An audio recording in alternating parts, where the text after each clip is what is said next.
A Conspiração do Sem Mesada, de José Crespo. Essa é uma obra de ficção sobre fatos ocorridos há muito tempo na província de Chiririca da Serra e, portanto, qualquer semelhança com pessoas vivas ou situações reais será mera coincidência. Capítulo 7. A Lei de Gerson.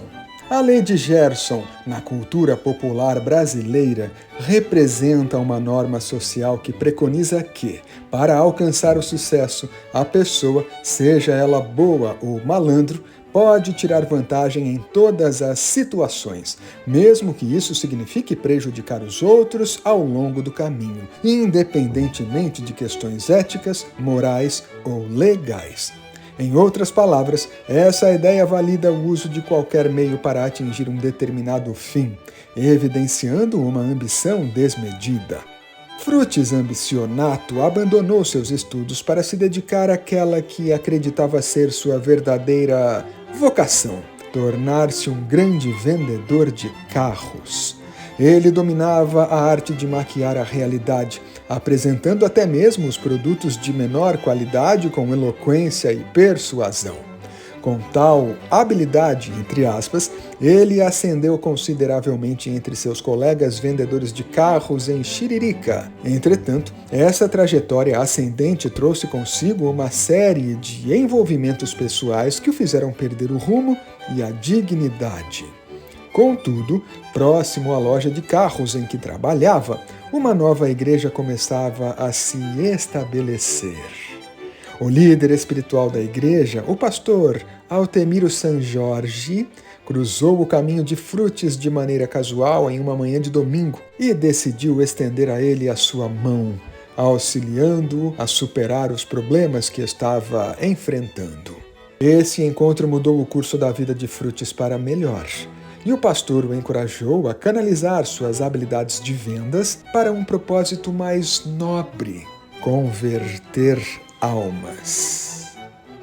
Frutis foi recrutado pela igreja e continua nela até hoje. Convencido pelo pastor de que sua trajetória o destinava também a ingressar na política como uma forma de retribuir as graças que havia recebido, Frutis acreditou fervorosamente nessa missão. Ele estava convencido de que, se Deus o estava guiando, todos os meios eram justificáveis para alcançar esse objetivo. Esse fervor messiânico passou a guiar todas as suas ações. Até certo ponto, isso não seria criticável em um mundo que, cada vez mais, parece se afastar de valores cristãos em favor da corrupção e do caos. No entanto, justificar o mal para alcançar o bem é, no mínimo, polêmico. De forma análoga, é difícil justificar a atitude do Papa Urbano II em 1095, quando convocou os senhores feudais a campear até Jerusalém, fazendo as cruzadas para combater os, entre aspas, hereges muçulmanos e proteger o Santo Sepulcro.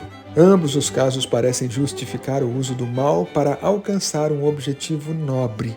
Inspirado por Altemiro San Jorge, Frutis me procurou para se filiar ao meu partido político no último dia permitido e solicitou a legenda para concorrer à eleição de vereador em Chiririca naquele ano. A executiva e eu o acolhemos de braços abertos, sem imaginar que estávamos abrindo as portas para alguém tão ambicioso e alinhado com a lei de Gerson, cujas ações desestabilizariam o grupo político. Frutis foi eleito vereador com uma votação significativa, impulsionada pelo apoio do pastor Altemiro. Logo após assumir o cargo, ele adotou uma postura populista e demagógica para conquistar cada vez mais seguidores. Seu objetivo messiânico passou a ser o cargo de governador e depois o principal mandatário do país. Mas nessa escalada, primeiro tinha que ser eleito o alcaide de Chiririca, e o quanto antes melhor. Na primeira campanha em seguida, Frutis não conseguiu a legenda para se candidatar a alcaide, já que o partido havia decidido apoiar Roberto Amauri, que na última hora desistiu e me passou o bastão.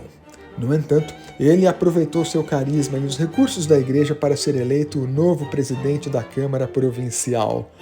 Enquanto isso, assumi como alcaide de Chiririca, cheio de idealismo cidadão e com um sólido plano de governo. Nos primeiros meses, ficou claro que estávamos fazendo progressos significativos no enfrentamento dos principais desafios sociais da província. No entanto, isso se tornou um obstáculo para os planos ambiciosos de Frutis. Ele não poderia permitir que eu, bem-sucedido em meu primeiro mandato, concorresse e vencesse as eleições seguintes, pois isso atrasaria os planos messiânicos dele. Desesperado para me derrubar, ou pelo menos impedir minha recandidatura, Frutis buscou um motivo mesmo que fútil para justificar a minha derrubada. No entanto, não havia razão concreta para interromper um governo que estava progredindo bem. Dessa forma, Frutis concebeu uma falsa briga entre mim e a vice Zaque Mera, acusando-me de falta de decoro, entre aspas. Falta de decoro é um termo subjetivo que denota a quebra das regras de convívio e é um motivo que pode ser aplicado de forma ampla. O resultado dessa acusação, aprovada por uma comissão processante, foi submetido à votação para a derrubada do meu governo. Entretanto, alguns vereadores que estavam inicialmente alinhados com a conspiração mostraram hesitação no momento decisivo e votaram em meu favor. Isso tornou evidente o fracasso da conspiração, levando Frutis a um ato desesperado. Ele temporariamente cassou o mandato de um desses vereadores e empossou o suplente, que se alinhou ao golpe. Essa manipulação foi uma afronta injustificável, uma fraude processual, que mais tarde levou à anulação do ato pelo Tribunal de Justiça da Capitania. Eu retomei o cargo um mês depois e continuei com meu plano de governo. No entanto, Frutis não desistiu, mas sua influência foi ofuscada por Bos Canalha, que venceu a eleição seguinte para a presidência da Câmara Provincial. Bos assumiu com um plano aprimorado para um segundo golpe, trazendo consigo uma forte e inescrupulosa quadrilha, onde perfilaram o xerife caçador de níqueis, o estelionatário sedutor e o parlapatão aloprado, entre outros. Esse momento marcou o início do declínio de um governo idealista, honesto e democraticamente eleito, que estava realizando centenas de boas obras e serviços em benefício da população de Chiririca da Serra, mas que recusou-se a fazer superfaturamentos e dar mesadas a alguém. Capítulo 8. O Parlapatão Aloprado. Na próxima segunda-feira. Não perca. A Conspiração do Sem Mesada, de José Crespo.